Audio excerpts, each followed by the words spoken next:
Questions के माध्यम से हम 16 से ज़्यादा कंसेप्ट्स को क्लियर करते हैं आपके एग्ज़ाम के पॉइंट ऑफ व्यू से।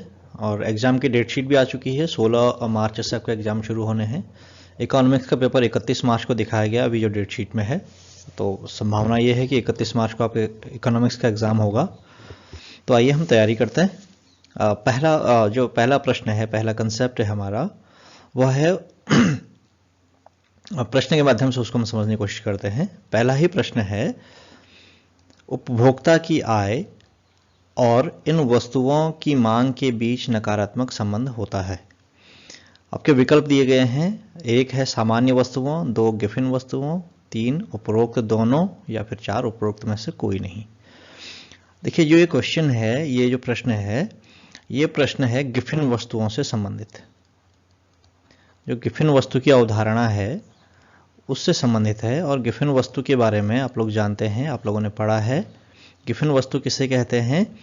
गिफिन वस्तु ऐसी वस्तु होती है जिसकी मांग उपभोक्ता की आय बढ़ने पर कम होती है ना।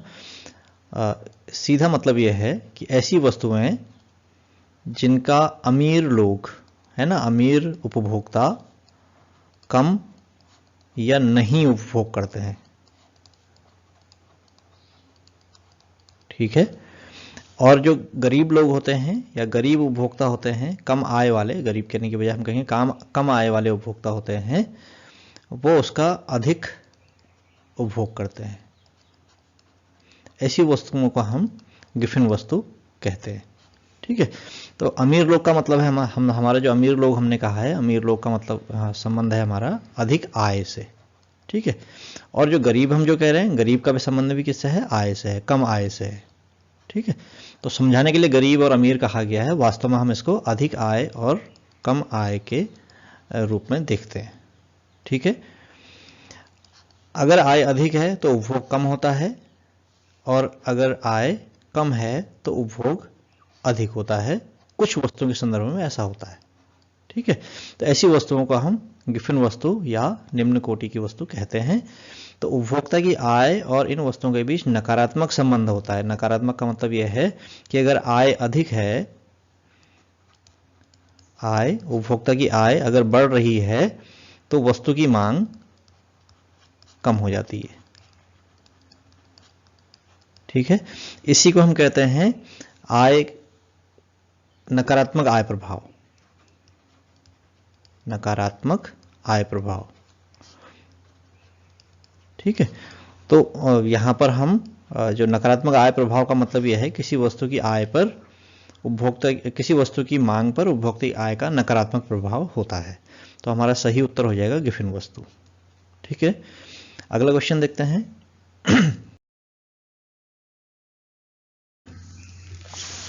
स्थिर प्रतिफल की अवस्था में सीमांत उत्पाद में वृद्धि होती है, कमी होती है, पहले कमी फिर वृद्धि होती है, पहले वृद्धि फिर कमी होती है। देखिए, ये प्रश्न है उत्पादन की विभिन्न अवस्थाओं से संबंधित। हम लोगों ने पढ़ा था उत्पादन फलन, हम लोगों ने पढ़ा है। स्थिर प्रतिफल की अवस्था है तो हम लोग जानते हैं कि उत्पादन फलन होता है। उत्पादन फलन में जो दीर्घकालीन है ना, दीर्घकालीन उत्पादन फलन में उत्पादन की तीनों अवस्थाएं देखने को मिलती हैं। जो तीन अवस्थाएं देखने को मिलती हैं उन तीनों में एक होता है एक होता है वर्धमान प्रतिफल की अवस्था, दूसरा स्थिर प्रतिफल की अवस्था, और तीसरा होता है ह्रासमान प्रतिफल की अवस्था, ठीक है। ये तीन अवस्थाएं होती हैं दीर्घकालीन उत्पादन फलन में। इसी दीर्घकालीन उत्पादन फलन को हम कहते हैं पैमाने के प्रतिफल। साधन नहीं, पैमाने के प्रतिफल पैमाने के प्रतिफल, ठीक है। तो हमारा जो ये प्रश्न है, ये पैमाने के प्रतिफल से संबंधित प्रश्न है। अब ये साधन के प्रतिफल से संबंधित क्यों नहीं है, जरा हम इसको भी क्लियर कर लेते हैं। देखिए, जो साधन के प्रतिफल है, साधन के प्रतिफल में जो तीन अवस्थाएं उत्पादन की होती हैं, स्थिर प्रतिफल की अवस्था उसमें नगण्य होती है, नेग्लिजिबल होती है, उसको हम नहीं काउंट करते हैं जब भी सिद्धांत का अध्ययन करते हैं। तो देखते हैं, साधन के प्रतिफल की तीन अवस्थाएं, वर्धमान प्रतिफल की अवस्था ये तो होती ही है, और दूसरी अवस्था ह्रासमान प्रतिफल की अवस्था होती है, और साधन स्थिर साधन प्रतिफल की अवस्था नहीं होती है साधन के प्रतिफल में। तो कौन सी होती है तीसरी अवस्था? तीसरी होती है नकारात्मक प्रतिफल की अवस्था या ऋणात्मक प्रतिफल की अवस्था, नकारात्मक प्रतिफल की अवस्था। ठीक है, तो जो साधन के प्रतिफल है उसकी तीन अवस्थाएं, नकारात्मक प्रतिफल की अवस्था होती है जो आखिरी होती है, दूसरी अवस्था होती है ह्रासमान प्रतिफल की अवस्था, और पहली होती है वर्धमान प्रतिफल की अवस्था। वर्धमान प्रतिफल की अवस्था और ह्रासमान प्रतिफल की अवस्था पैमाने के प्रतिफल में भी होती है और साधन के प्रतिफल में भी होती है। प्रश्न है स्थिर प्रतिफल की अवस्था से संबंधित, तो स्थिर प्रतिफल की अवस्था किस में है? पैमाने के प्रतिफल में है। ठीक है, अब यहां पर देखिए क्या होता है, इसको हम डायग्राम से समझने की कोशिश करते हैं। हम साधन के प्रतिफल इस पूरे को हटा देते हैं यहां से।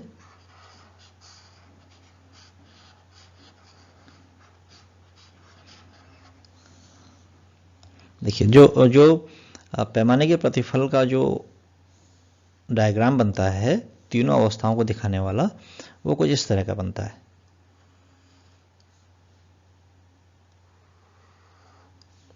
इधर पैमाना लिखा जाता है, साधन भी लिख सकते हैं आप,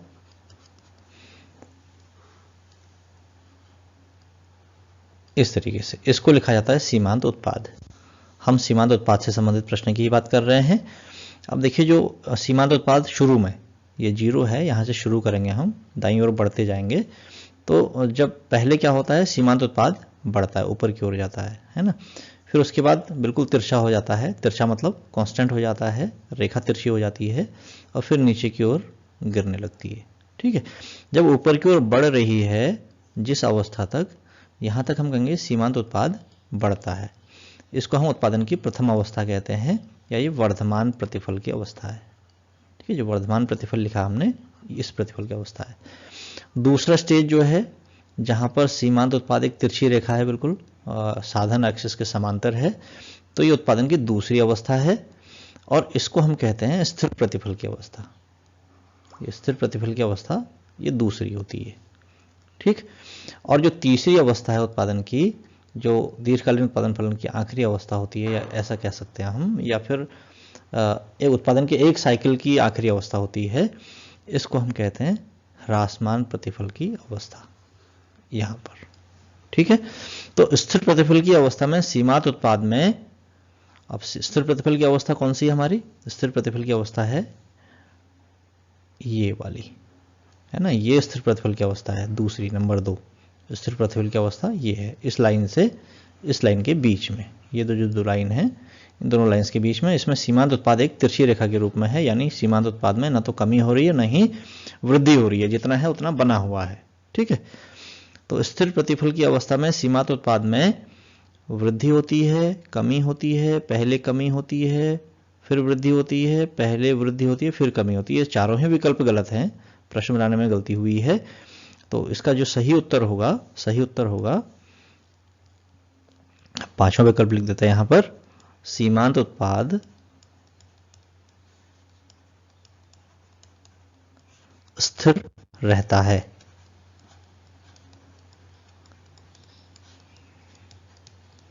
तो सही उत्तर है ये, है ना, जो इसमें 4 विकल्प दिए गए हैं चारों ही गलत ऑप्शन, चारों ही गलत है, ये चारों भी इस प्रश्न का सही उत्तर नहीं है। और सही उत्तर जो है वो है नंबर 5 पे जो हमने लिख दिया है, इसको आप लोग ध्यान रखेंगे। अगले क्वेश्चन पे जाते हैं। एक विक्रेता और अनेक क्रेता किस बाजार की विशेषताएं हैं? देखिए ये जो प्रश्न है ये बाजार के जो प्रकार हैं, बाजार के जो स्वरूप होते हैं, बाजार कितने प्रकार का होता है उससे संबंधित है। और हम लोग जानते हैं बाजार के 3 प्रकार हम लोग पढ़ते हैं प्रतियोगिता के आधार पर, पूर्ण प्रतियोगिता, एकाधिकार और एकाधिकारिक प्रतियोगिता। एकाधिकारिक प्रतियोगिता, इसको एकाधिकारिक प्रतियोगिता इसलिए कहते हैं क्योंकि इसमें एकाधिकार की प्रवृत्तियां भी पाई जाती हैं और प्रतियोगिता भी पाई जाती है, इसलिए इसको एकाधिकारिक प्रतियोगिता कह देते हैं। यानी एकाधिकारिक प्रतियोगी बाजार जो होता है इसमें एकाधिकार और पूर्ण प्रतियोगिता दोनों के गुण दोनों की विशेषताएं थोड़ी थोड़ी पाई जाती हैं, इसलिए इसको हम एकाधिकारिक प्रतियोगिता भी कह देते हैं। कभी इसमें प्रतियोगिता हो जाती है, कभी एकाधिकार की प्रवृत्तियां बढ़ जाती हैं। तो पूर्ण प्रतियोगिता होती है, इसमें क्या होता है, इसमें अनेक क्रेता। अब ये जो प्रश्न है क्रेता और विक्रेताओं की संख्या से संबंधित है ना। अनेक क्रेता होते हैं, अनेक का मतलब है असीमित, है ना, और अनेक विक्रेता भी होते हैं। ठीक। एकाधिकार में क्या होता है, एकाधिकार में एक विक्रेता होता है, एक ही होगा, अनेक नहीं होगा। ठीक है। और अनेक क्रेता होते हैं, क्रेता मतलब ग्राहक, खरीदने वाले, अनेक क्रेता होते हैं। ठीक है। और जो एकाधिकारिक प्रतियोगिता होती है, इसमें भी अनेक होते हैं। यहां पर अनेक लिखेंगे हम। अनेक का मतलब है अनेक होते हैं लेकिन असीमित नहीं होते हैं। जो पूर्ण प्रतियोगिता होती है उसमें अनेक असीमित आप दोनों शब्द यूज कर सकते हैं, बल्कि असीमित शब्द अगर हम यहाँ पर ज़्यादा यूज करेंगे तो ज़्यादा ठीक रहेगा। असीमित क्रेता होते हैं, इसमें अनेक हो जाएगा। अनेक का मतलब है दो या दो से अधिक, लेकिन असीमित नहीं। ठीक है। और क्रेता यहां भी अनेक होते हैं। ठीक है। तो प्रश्न है एक विक्रेता अनेक क्रेता, एक विक्रेता अनेक क्रेता एकाधिकारी बाजार या एकाधिकार बाजार की विशेषता है। एकाधिकारी अलग है, एकाधिकारिक अलग है, तो हम एकाधिकारी बाजार की बात कर रहे हैं। तो ये कौन से बाजार की विशेषता है? पूर्ण प्रतियोगिता की विशेषता नहीं है, अपूर्ण प्रतियोगिता की नहीं है। अल्पाधिकार अपूर्ण प्रतियोगिता का ही एक प्रकार होता है, इसकी विशेषता भी नहीं है। और एकाधिकार की विशेषता है, एकाधिकारी बाजार की विशेषता है। फिर अगले क्वेश्चन पे जाते हैं।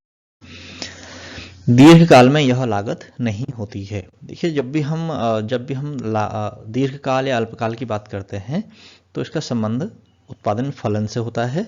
उत्पादन फलन में जो समय की अवधारणा है उससे संबंधित होता है ना। समय की अवधारणा के अनुसार कितने तरह की अवधि की बात करते हैं हम? 3 तरह की अवधि की बात करते हैं। एक होती है बाजार अवधि, इसे अति अल्पकाल कहा जाता है। ठीक है। इसमें कोई भी साधन परिवर्तनशील नहीं होता है, या हम कहेंगे सभी साधन स्थिर होते हैं। इसमें बाजार अवधि में सभी साधन स्थिर होते हैं, सभी साधन स्थिर होते हैं। ठीक है। जितने हैं उतने ही रहेंगे, उनमें कोई परिवर्तन संभव नहीं होता है। दूसरा है अल्पकाल, अल्प अवधि। अल्पकाल में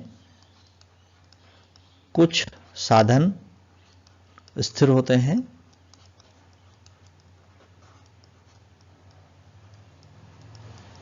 कुछ साधन स्थिर होते हैं, और अन्य कुछ को छोड़कर जो बच जाते हैं वे परिवर्ती होते हैं। परिवर्ती मतलब परिवर्तनशील होते हैं। और दीर्घकाल में क्या होता है? दीर्घकाल में सभी साधन परिवर्ती होते हैं, सभी साधन परिवर्ती होते हैं। ठीक है। अब देखिए क्या होता है, साधनों पर जो खर्च किया जाता है, साधनों पर जो यहाँ ये प्रश्न लागत से संबंधित है। लागत क्या होती है? साधनों पर किया गया व्यय को ही हम उत्पादन लागत या उत्पादन की लागत कहते हैं। ठीक है। अब सभी साधन स्थिर हैं तो ये स्थिर लागत हो जाएगी, क्योंकि सभी साधनों पर जो व्यय किया जा रहा है वो स्थिर लागत हो जाएगी। कुछ साधन स्थिर हैं, कुछ परिवर्ती हैं, तो इसका मतलब साधन जो स्थिर साधन है उन पर किया गया व्यय, अगर साधन स्थिर हैं तो उत्पादन पर किया गया व्यय स्थिर लागत होगा। ठीक है। प्रश्न है दीर्घकाल में यह लागत नहीं होती है। दीर्घकाल क्या होता है? दीर्घकाल में सभी साधन परिवर्ती होते हैं, तो इसका मतलब कोई भी साधन स्थिर नहीं होता है। अगर कोई भी साधन स्थिर नहीं होता तो स्थिर साधनों पर व्यय भी नहीं होगा, और स्थिर साधनों पर व्यय नहीं होने का मतलब है कि स्थिर लागत नहीं होती है। ठीक है। जो कुल लागत है, सीमांत लागत है और औसत लागत है, ये लागत की गणना के विचार हैं, एक तरीके से लागत की गणना से संबंधित हैं। इनका स्थिर लागत या परिवर्ती लागत से विशेष संबंध नहीं है। ये स्थिर लागत में भी मिल जाएंगे, परिवर्ती लागत में मिल जाएंगे, लेकिन स्थिर लागत जो है दीर्घकाल में भी तीनों तरह की लागतें दीर्घकाल में और अल्पकाल तीनों में मिल जाती हैं। लेकिन जो स्थिर लागत है स्थिर लागत अल्पकाल में होती है, क्योंकि अल्पकाल में कुछ साधन स्थिर होते हैं, ठीक है। और दीर्घकाल में नहीं होती है, क्योंकि दीर्घकाल में कोई भी साधन स्थिर नहीं होता है। तो हमारा सही उत्तर है स्थिर लागत। दीर्घकाल में स्थिर लागत नहीं होती है। फिर अगला प्रश्न है, आर्थिक समस्या क्यों उत्पन्न होती है? देखिए, हम लोग जानते हैं कि जो आवश्यकताएं हैं वो असीमित हैं, ठीक है। तो हम लिखेंगे इसको, आवश्यकताएं असीमित होती हैं या असीमित आवश्यकताओं और सीमित साधनों के कारण आर्थिक समस्या उत्पन्न होती है। सीमित साधनों के कारण, ठीक है। आर्थिक समस्या क्यों उत्पन्न होती है? असीमित आवश्यकताओं और सीमित साधनों के कारण उत्पन्न होती है। अब इनकी विशेषताएं होती हैं। विशेषता क्या होती है? जो आवश्यकताएं जो होती हैं असीमित होती हैं, इनमें प्राथमिकताएं तय की जाती हैं, ये इसकी विशेषता है, ठीक है। प्राथमिकताएं तय करनी पड़ती हैं। और जो सीमित साधन हैं, इनके जो अल्टरनेटिव यूजेस होते हैं, है ना। अल्टरनेटिव यूज का मतलब होता है इनके अनेक प्रयोग होते हैं, अनेक प्रयोग होते हैं। सभी प्रयोग हम एक बार में नहीं कर पाते हैं, किसी एक प्रयोग को चुनना पड़ता है, ठीक है। तो जो असीमित आवश्यकता है और सीमित साधन है, इसको हम, इस आर्थिक समस्या क्यों उत्पन्न होती है, हम सिर्फ इतने उत्तर में भी इसको सीमित कर सकते हैं। असीमित आवश्यकताओं और सीमित साधनों के कारण आर्थिक समस्या उत्पन्न होती है, ठीक है। आर्थिक समस्या क्या है? चयन की समस्या ही आर्थिक समस्या है। हमें जब प्राथमिकताएं होती हैं, आवश्यकताओं की प्राथमिकताएं तय की जाती है, तो वहाँ पे हमें चयन करना पड़ता है कि कौन सी आवश्यकता को पहले संतुष्ट करना है और किस आवश्यकता को बाद में संतुष्ट करना है, ठीक है। तो ये चयन की समस्या हो जाती है। ऐसे ही सीमित साधनों के कारण भी, साधनों के अनेक प्रयोग होते हैं, तो किस प्रयोग में साधन का पहले प्रयोग का उपयोग किया जाए, इसका भी चयन करना पड़ता है। इसलिए आर्थिक समस्या चयन की समस्या भी है, ठीक है। दोनों बात एक ही हैं। और इसका कारण क्या है? आवश्यकताएं असीमित होती हैं और सीमित साधन होता है, ठीक है। लेकिन इसको हम एक और नजरिए से देख सकते हैं। देखिए क्या होता है, आवश्यकताएं असीमित हैं का मतलब है साधनों की मांग अधिक है, साधनों की मांग असीमित है। और सीमित साधन है का मतलब है कि साधन की पूर्ति सीमित है, साधन की पूर्ति सीमित है।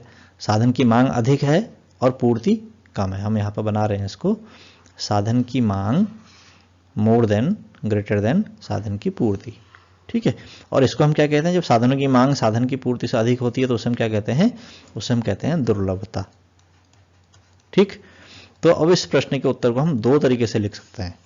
एक तो हम लिख सकते हैं कि असीमित आवश्यकताओं और सीमित साधनों के कारण, असीमित आवश्यकताओं और सीमित साधनों के कारण आर्थिक समस्या उत्पन्न होती है। एक आंसर यह लिखा जा सकता है। दूसरा लिखा जा सकता है कि दुर्लभता के कारण आर्थिक समस्या उत्पन्न होती है, ठीक है। तो दोनों आंसर आपके सही समझे जाएंगे। साधनों की दुर्लभता लिख देंगे तो और अच्छा रहेगा। साधनों की दुर्लभता के कारण आर्थिक समस्या उत्पन्न होती है। अगले प्रश्न पे चलते हैं। बजट सेट क्या है? देखिए, बजट सेट, ये संबंध, इसका संबंध है उपभोक्ता के बजट से। उपभोक्ता का बजट का मतलब है उपभोक्ता की आय, जो वह अपनी दो वस्तुओं पर या दो से अधिक वस्तुओं पर व्यय करना चाहता है, ठीक है। अब मान लीजिए उपभोक्ता की आय है सपोज 10 रुपये, हम मान लेते हैं यहाँ पर, मान लीजिए उपभोक्ता की आय है 10 रुपये, ठीक। और वह दो वस्तुएं खरीद रहा बाजार से। एक वस्तु का नाम है ए और दूसरी वस्तु का नाम है बी। ए की जो कीमत है, मान लीजिए वो ए की कीमत है 2 रुपये और बी की कीमत है 5 रुपये, ठीक है। तो हम ये कह सकते हैं कि अब उपभोक्ता जो है 10 रुपये खर्च करेगा अपने, उसके पास आय जो है उसकी 10 रुपये है और उसने वो आय अपनी इन दो वस्तुओं पर खर्च करनी है। तो उसके पास बहुत सारे कॉम्बिनेशंस बनेंगे ए और बी के। क्या क्या बनेंगे देखते हैं हम, ठीक है। ये कॉम्बिनेशंस यहाँ पे लिखते हैं। मान लीजिए वस्तु ए खरीदता है और बी बिल्कुल नहीं खरीदता है। बी नहीं खरीदेगा तो बी 0 मात्रा खरीदेगा और ए की 5 इकाइयाँ खरीद लेगा। उसके पूरे 10 रुपये व्यय हो हो जाएंगे ना, 10 खरीद सकता है इतना, इसकी कीमत 10 रुपये हो जाएगी इस बंडल की। एक दूसरा बंडल हो सकता है जो 4 जीरो का भी हो सकता है, इस पर 8 रुपये खर्च होंगे इस बंडल पर, ठीक है, हम इनके प्राइस टैग भी लगा दे रहे हैं यहीं पर। एक तीसरा बंडल हो सकता है 3 जीरो वाला, इस बंडल पर 6 रुपये खर्च होंगे। फिर हो सकता है 2 जीरो, इस बंडल पर 4 रुपये खर्च होंगे, ठीक है। ऐसे ही 1 जीरो वाला एक बंडल भी हो सकता है जिस पर 2 रुपये खर्च हो रहे हैं, ठीक है। इस तरीके से और भी कई बंडल खरीदे जा सकते हैं। अब मान लीजिए वस्तु ए की 4 इकाइयां खरीदता है, ठीक, तो बी की कितनी इकाइयां खरीद पाएगा? बिल्कुल नहीं खरीद पाएगा। यहां पर इस बंडल की बात हो गई है। ए की अगर 4 इकाइयां खरीदता है तो बी के लिए उसके पास 2 रुपये बचते हैं और बी है 5 रुपये का, तो बी का कुछ नहीं खरीद पाएगा। अगर वस्तु ए की 3 इकाइयां खरीदता है तो 6 रुपये खर्च हो जाएंगे उसके पास, बी की कोई भी इकाई वह नहीं खरीद पाएगा। इसलिए नहीं खरीद पाएगा क्योंकि उसके पास जो बजट बचा है वो सिर्फ 4 रुपये बचा है, 6 रुपये इसमें खर्च हो गए, 4 बचे, और बी की कीमत है 5 रुपये, तो इसको भी नहीं खरीद पाएगा। अगर वह वस्तु बी ए की 2 इकाइयां खरीदता है तो उसके पास 6 रुपये बचते हैं, इस 6 रुपये से वो एक इकाई खरीद सकता है बी की, तो एक बंडल और खरीद सकता है। इसी प्रकार अगर वह वस्तु ए की 1 इकाई खरीदता है तो वस्तु बी की भी 1 ही इकाई खरीद पाएगा, क्योंकि 1 इकाई खरीदने के बाद वस्तु ए की 1 इकाई खरीदने के बाद 2 रुपये खर्च हो जाते हैं, उसके बाद बचते हैं 8 रुपये। तब फिर वो 8 रुपये में से ए वस्तु की बी की भी 1 इकाई खरीद सकता है। यानी इस बंडल की कीमत जिसमें ए की 1 और बी की 1 यूनिट है 7 रुपये होगी, और जो जिसमें वस्तु ए की 2 यूनिट है और बी की 1 यूनिट है, इस बंडल की कीमत 9 रुपये होगी, ठीक है। तो ऐसे ही अगर वस्तु ए की 1 इकाई खरीदी जा रही है, कोई इकाई नहीं खरीदी जा रही है, मान लीजिए वस्तु ए की 0 इकाई खरीदता है, तो बी की 2 इकाइयां खरीद लेगा, क्योंकि 1 यूनिट 5 रुपये की है, दोनों मिला के 10 रुपये की हो जाएंगी।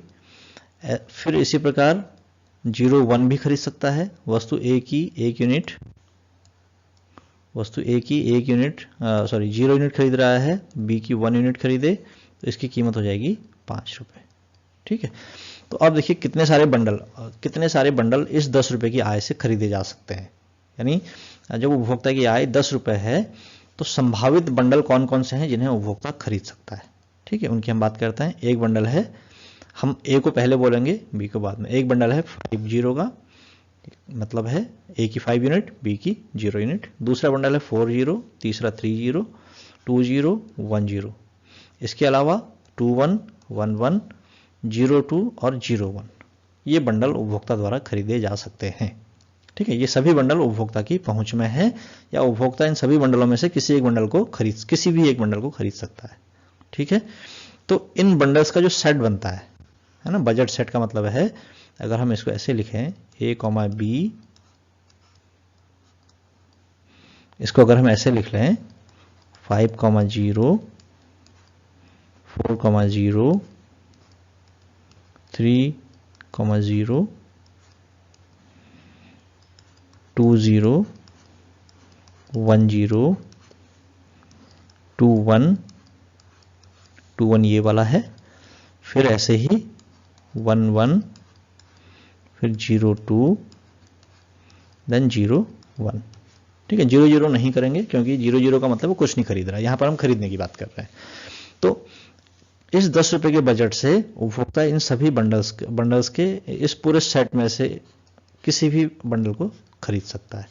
तो इन बंडल्स खरीदे जा सकने वाले बंडल्स का जो सेट है, इसी को हम उपभोक्ता का बजट सेट कहते हैं, ठीक है।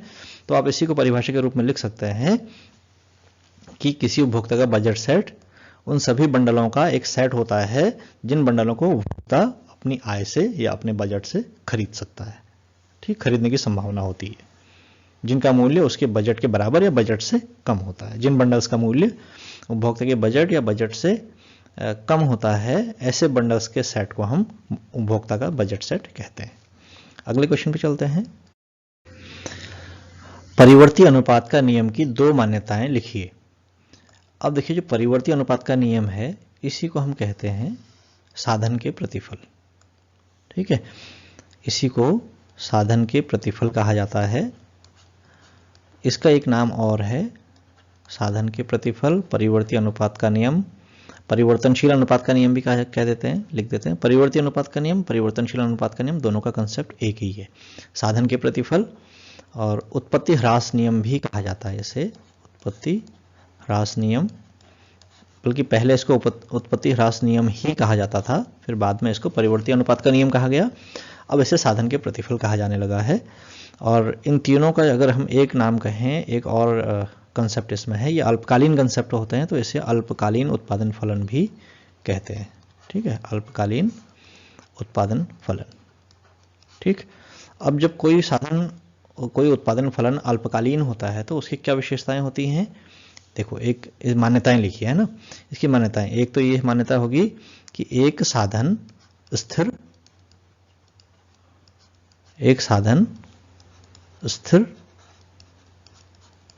और दूसरा परिवर्ती होता है, दूसरा साधन परिवर्तनशील होता है। ठीक है, दूसरी मान्यता यह है कि अल्पकाल में उत्पादन की तकनीक में कोई अंतर नहीं आता है, उत्पादन की टेक्नोलॉजी में कोई परिवर्तन नहीं होता है, उत्पादन की टेक्नोलॉजी स्थिर रहती है।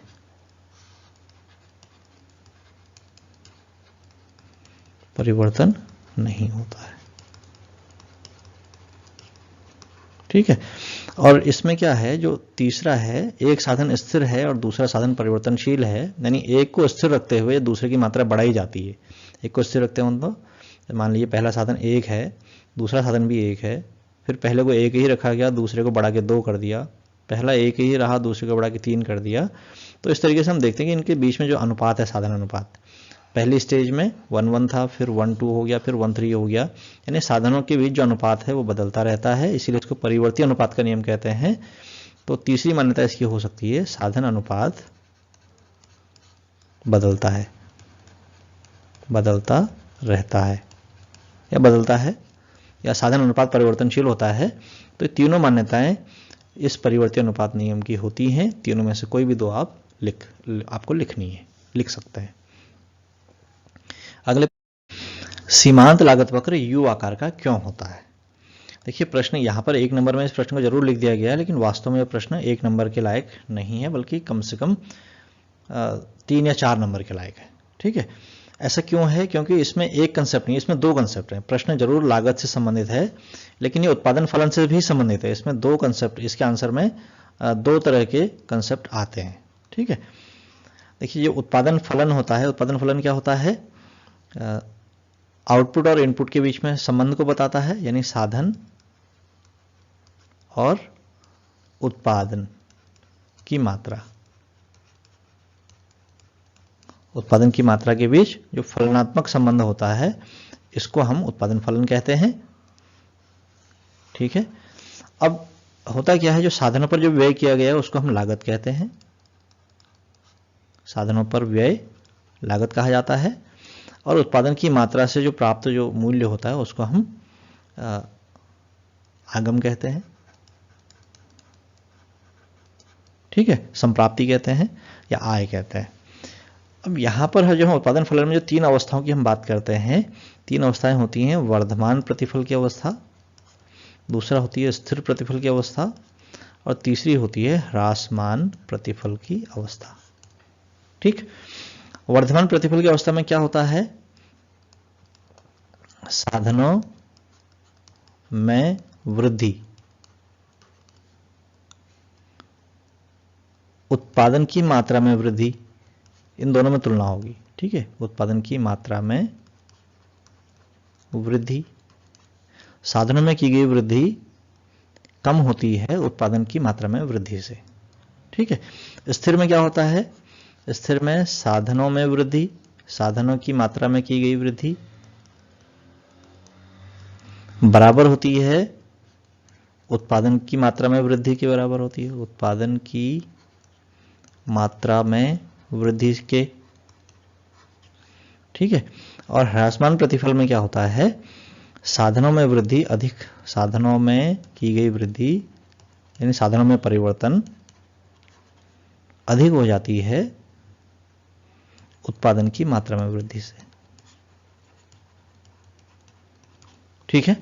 अब ये जो कंसेप्ट है, ये हम इनमें तीन तरह की हमने जो बातें की हैं, साधनों में वृद्धि और उत्पादन की मात्रा में वृद्धि। अगर साधन की मात्रा में वृद्धि उत्पादन की मात्रा में वृद्धि से कम है तो इसका सीधा मतलब है कि सीमांत लागत में कमी आती है। जब तक ऐसा होता रहेगा तब तक सीमांत लागत घटती रहेंगी। ठीक है।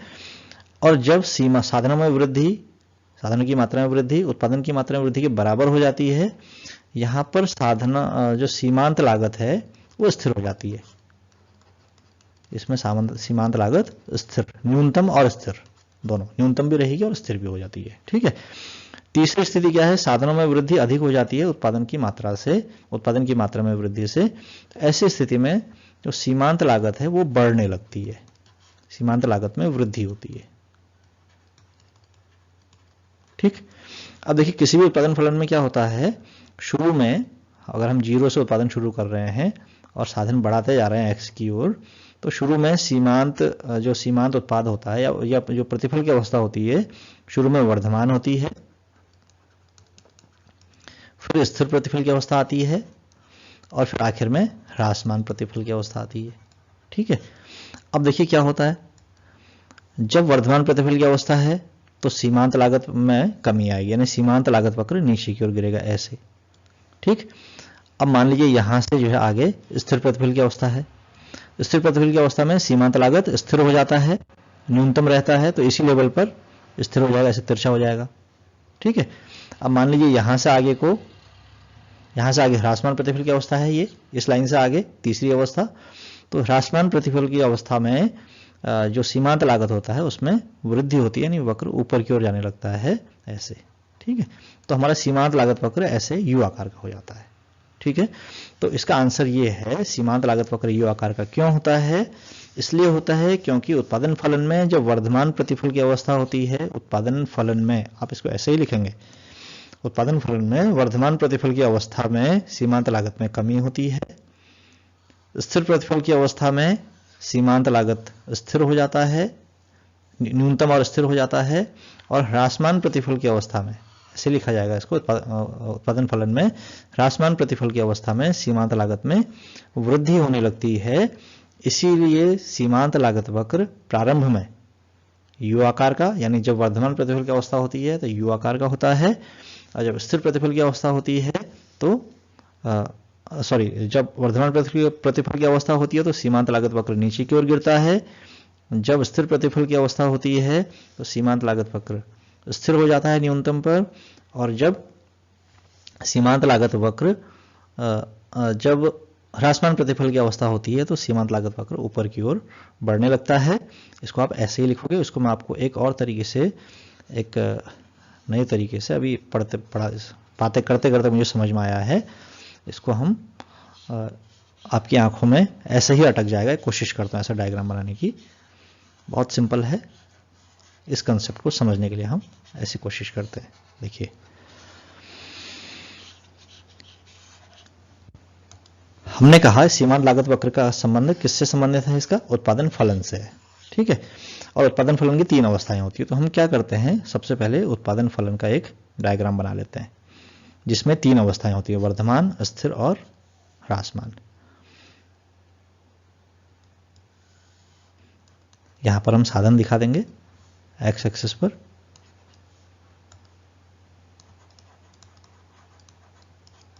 ठीक। इसमें उत्पादन की तीन अवस्थाएं दिखा देते हैं।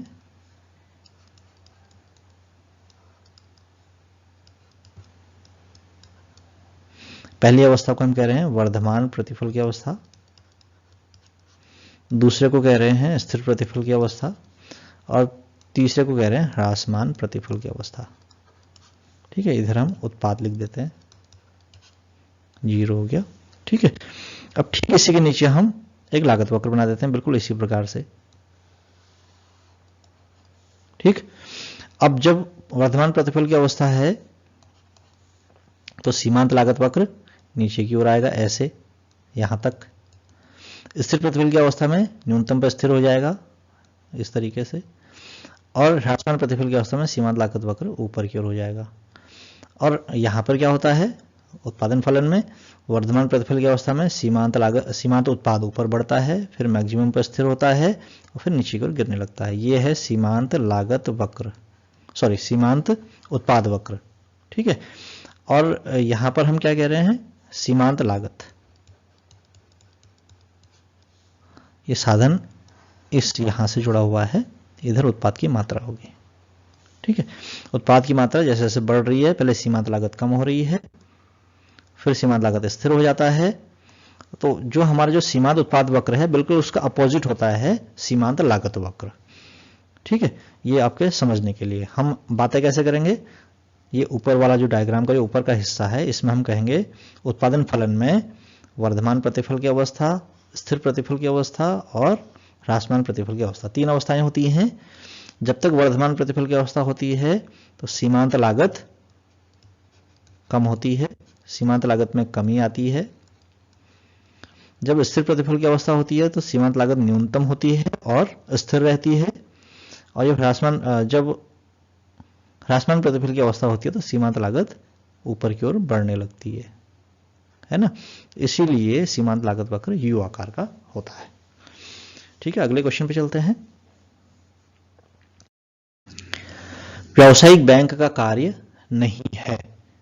व्यावसायिक बैंक का क्या कार्य नहीं है, मुद्रा नोट जारी करना। मुद्रा नोट मतलब जो हमारे पास जो नोट होते हैं 2 रुपए का या 1 रुपए का भी नोट मुद्रा नोट होता है। 1 रुपए का, 2 रुपए का, 5, 10, 20, 50 और 100, 200, 500 और 2000, है ना। ये नोट अभी हमारी अर्थव्यवस्था में चलते हैं, प्रचलन में हैं, तो इनको हम मुद्रा नोट कहते हैं। और मुद्रा नोट जारी करने का काम किसका होता है, आरबीआई का होता है। तो व्यावसायिक बैंक का ये कार्य नहीं है। बिल्कुल सही उत्तर है, पहला विकल्प हमारा ठीक है। दूसरे देखते हैं, मुद्रा नीति बनाना। मुद्रा नीति बनाने का कार्य भी आरबीआई का होता है, तो ये भी व्यावसायिक बैंक का कार्य नहीं है। ठीक है, दूसरा उत्तर भी सही है। विदेशी मुद्रा का प्रबंधन करना, विदेशी विनिमय का, विदेशी मुद्रा या विदेशी विनिमय, ज्यादा सही शब्द इसके लिए विदेशी विनिमय लिखा जाता है। विदेशी विनिमय का प्रबंधन करना। विदेशी विनिमय का प्रबंधन का मतलब है कि किसी जो दूसरे देश की जो मुद्रा है उसका मूल्य हमारे देश की मुद्रा के रूप में कितना होगा, वो बहुत ज़्यादा बढ़ ना पाए, बहुत कमी भी ना आए उसमें, इसका मैनेजमेंट करना कार्य भी आरबीआई का होता है। तो ये तीनों कार्य आरबीआई के हैं, तो तीनों ही व्यावसायिक बैंकों के कार्य नहीं है। व्यावसायिक बैंक का मतलब है हमारे आसपास जितने भी बैंक हैं, जैसे चाहे स्टेट बैंक ऑफ इंडिया है ना, या फिर पीएनबी है। ठीक है, इसके अलावा और भी जो बैंक हैं जो रुपया जमा करते हैं लोगों से और लोगों को ऋण देते हैं, इनको हम व्यावसायिक बैंक कहते हैं। यानी ऐसे बैंक जो मुद्रा का व्यवसाय करते हैं उनको व्यावसायिक बैंक कहा जाता है। ठीक है, तो और ये तीनों कार्य किसके हैं, आरबीआई के हैं, व्यावसायिक बैंक के कार्य नहीं है। तो जो सही उत्तर है हमारा वो बन जाता है उपरोक्त सभी, यानी चौथा विकल्प हमारा सही है, जो कहता है कि तीनों ही कार्य, ऊपर लिखे हुए तीनों कार्य व्यावसायिक बैंक के कार्य नहीं है।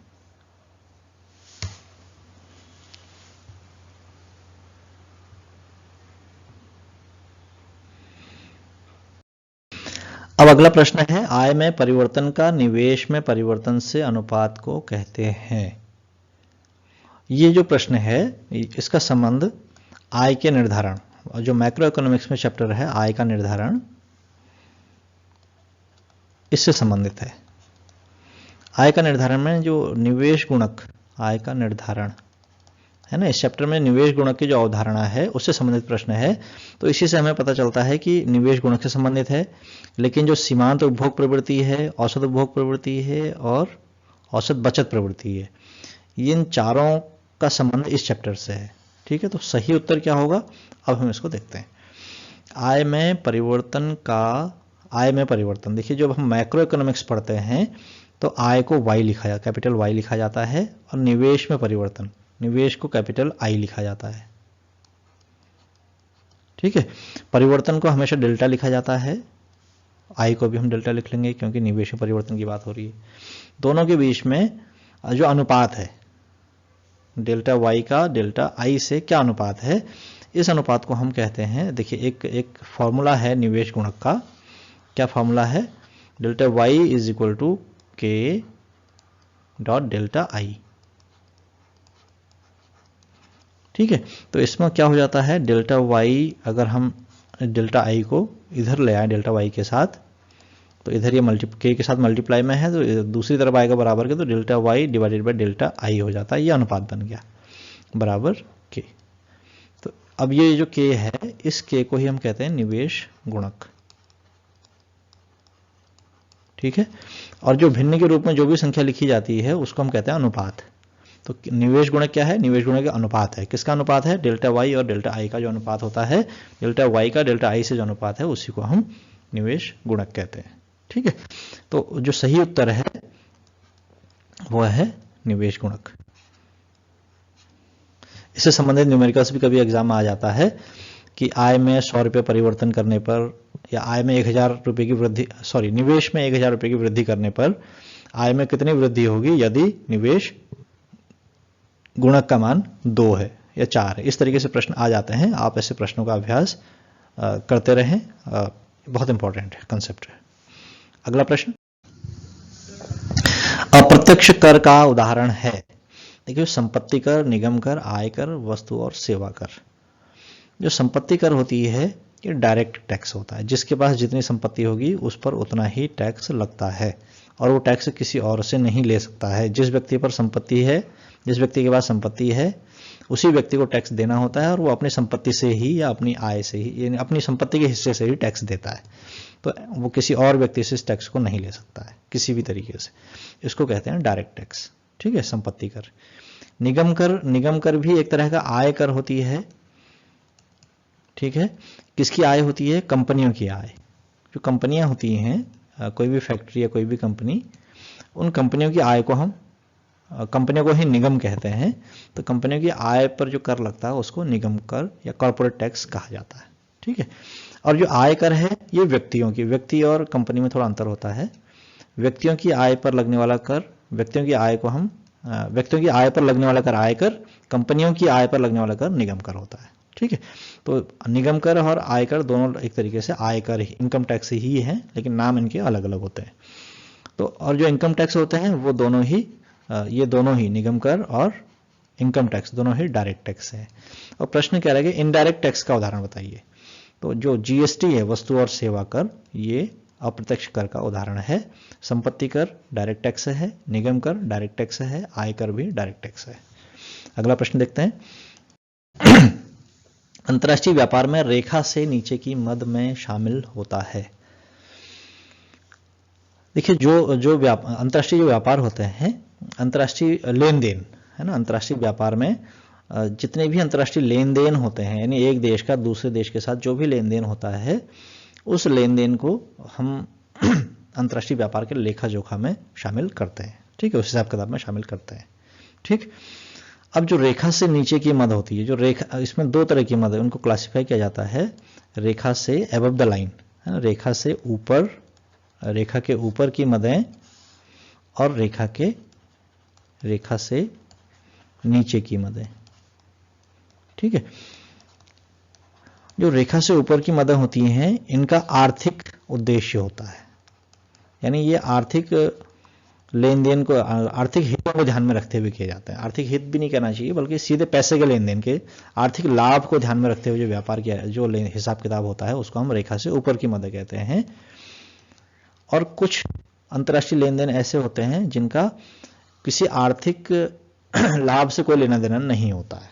जैसे भारत के राष्ट्रपति, अगर भारत के राष्ट्रपति, प्रधानमंत्री, वित्त मंत्री या कोई भी मंत्री अगर विदेशों की यात्रा करते हैं, भारत के राजनेताओं, इसे लिख देते हैं, भारत के राजनेताओं की विदेशी यात्रा। ठीक है, वो पैसा कमाने के लिए तो जाते नहीं है, वहाँ कोई व्यापार करने भी नहीं जाते हैं, उनको समझौते करने होते हैं, या फिर कोई किसी संधि या किसी कोई अंतर्राष्ट्रीय बातचीत के लिए जाना होता है। तो इन यात्राओं का उद्देश्य आर्थिक लाभ नहीं होता है। ठीक है, आर्थिक के अलावा, आर्थिक लाभ का मतलब पैसा कमाना या पैसा खर्च करना इसका उद्देश्य नहीं होता है, बल्कि अन्य अंतर्राष्ट्रीय संबंधों के उद्देश्य से विदेशी यात्राएं की जाती हैं। ठीक है, इनमें कोई सीधा व्यापार शामिल नहीं होता, हम ये कहेंगे। ठीक है, तो जिस तरह के लेन देन में, जिन मदों में अंतर्राष्ट्रीय आर्थिक व्यापार शामिल नहीं होता है, उनको हम रेखा से नीचे की मदें कहते हैं। रेखा से नीचे की मदें, आइटम्स बिलो लाइन। ठीक है, तो आयात मूल्य जो होते हैं व्यापार, इसका जो है आर्थिक व्यापार से इसका संबंध है। निर्यात मूल्य का संबंध भी आर्थिक व्यापार से है। आर्थिक लेन देन का संबंध भी आर्थिक से है। लेकिन गैर आर्थिक लेन देन हैं, जो भारत के प्रधानमंत्री को विदेश जाते हैं तो उन पर जो व्यय आता है, जो खर्च आता है, वह किसी आर्थिक उद्देश्य के लिए या पैसा कमाने के उद्देश्य से, आर्थिक लाभ के उद्देश्य से नहीं होता है, उसके अन्य कारण होते हैं। इसलिए इस तरह के जो लेन देन हैं, इनको अंतर्राष्ट्रीय जो भुगतान संतुलन होता है, अंतर्राष्ट्रीय लेखा जोखा, व्यापार का लेखा जोखा होता है, भुगतान संतुलन का लेखा जोखा होता है, उसमें हम गैर आर्थिक लेन देन को रेखा से नीचे की मदें कहते हैं। तो हमारा सही उत्तर है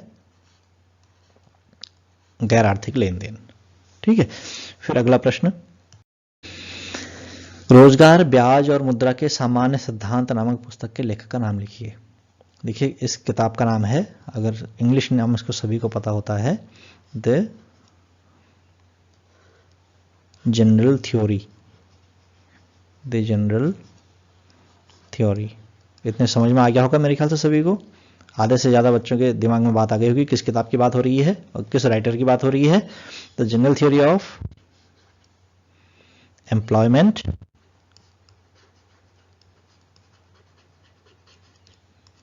इंटरेस्ट एंड मनी। इसके राइटर का नाम है J.M. कीन्स, ऐसे लिखा जाता है। हिंदी में लिखेंगे तो J.M.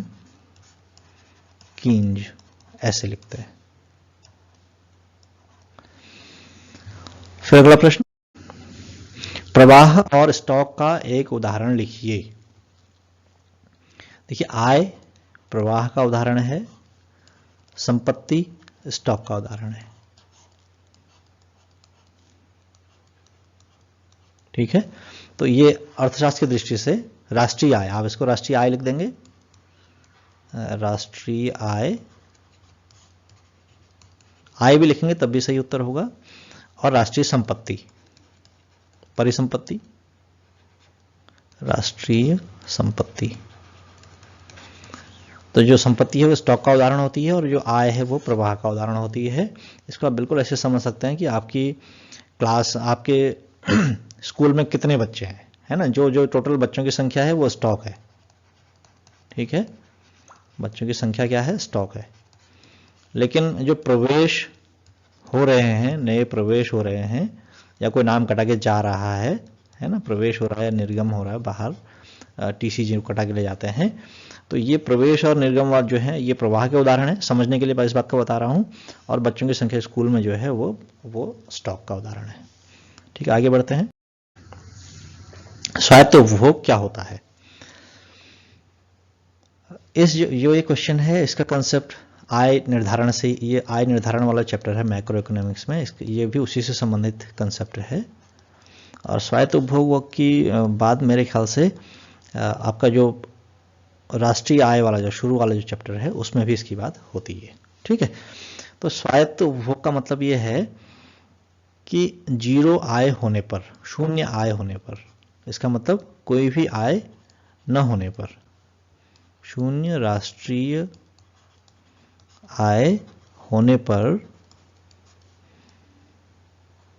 उपभोग की मात्रा को स्वायत्त उपभोग कहते हैं। ठीक है, यही जो है स्वायत्त उपभोग होता है।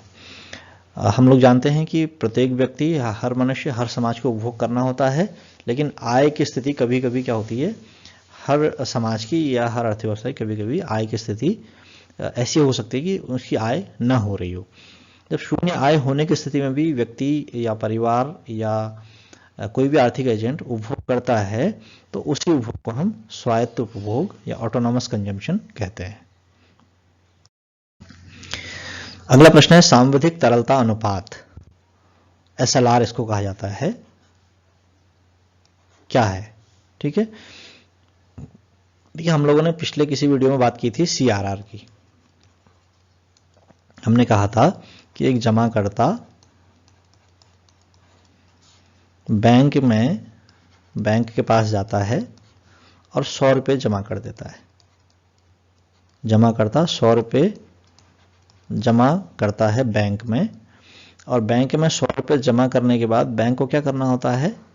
बैंक के 100 रुपये में से कुछ अमाउंट, मान लेते हैं 5 रुपये, RBI के खाते में या RBI के पास जमा कर देता है। ठीक है, अब बैंक के पास रह गया कितना? इतना जमा करने के बाद बैंक के पास रह गया 95 रुपीज़। इस 95 रुपीज़ को लोन करने के लिए लोन कर सकते हैं। ठीक है, मान लीजिए इस बैंक ने ये 95 रुपीज़ लोन कर दिया, किसी व्यक्ति को ऋण दे दिया।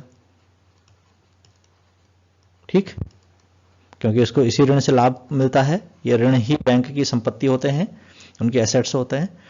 अब जब इसने ऋण दिया हुआ है किसी व्यक्ति को 1 साल के लिए 95 रुपये का, लेकिन ये जमा करता जो है 100 रुपये वाला, ये वापस आ जाता है कि अगले दिन कहता है भाई ऐसा है, मुझे जो है 10 रुपये की आवश्यकता है, 10 रुपये दो मुझे, 10 रुपये की डिमांड करता है, मांगता है बैंक से। अब बैंक ने 5 रुपये RBI खाते में जमा कर दिए हैं, 95 रुपये ऋण दे दिया, इसके पास कुछ बचा ही नहीं, कहाँ से देगा 10 रुपये, है ना? तो ऐसी स्थिति में जमाकर्ता का भरोसा बैंक से हट जाएगा और बैंकिंग फेल हो सकती है, क्योंकि बैंक के पास फिर रुपया जमा नहीं होगा। तो ऐसी परिस्थिति से बचने के लिए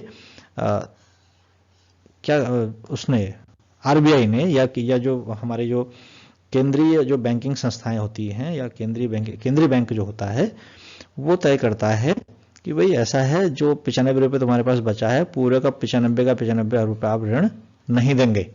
क्यों नहीं देंगे? क्योंकि जमाकर्ता अपनी मांग, अपने जमा को वापस करने कभी भी आ सकता है। ठीक है, अपनी जमा को वापस लेने के लिए।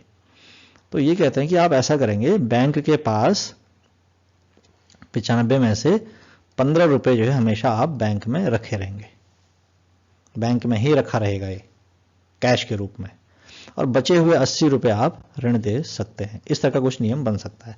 हर बैंक ऐसा ही करता है, और सभी जमा करता एक बार में अपना रुपया वापस मांगने नहीं आते हैं। बहुत कम लोग हैं, निश्चित अनुपात होता है, तो उनका काम उस लेन देन का, जमा करता जो वापस रुपया मांगने आते हैं, इस 15 रुपये से वो लेन देन का काम उनका चल जाता है। कभी कभी कम ज़्यादा होता है तो बैंक से ऋण ले लेते हैं, रिजर्व बैंक से, या कुछ और तरीके इनके पास होते हैं। लेकिन इसी जो 15 रुपये जमा किया जाता है जमाकर्ताओं के साथ आर्थिक लेन देन, पैसे कैश का लेन देन करने के लिए जो रखा जाता है, इसी को हम सांविधिक तरलता अनुपात कहते हैं।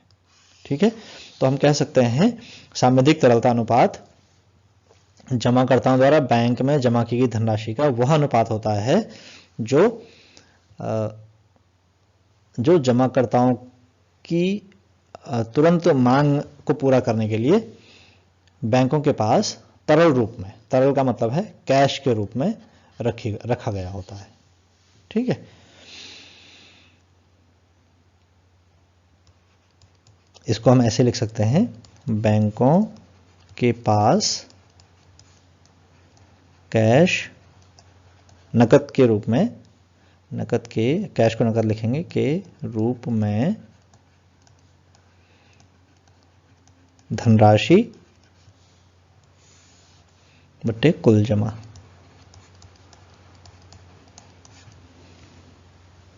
ठीक है, और ये जो कैश के रूप में जो धनराशि होगी, ये लेन देन के उद्देश्य से होती है, लेन देन के उद्देश्य से।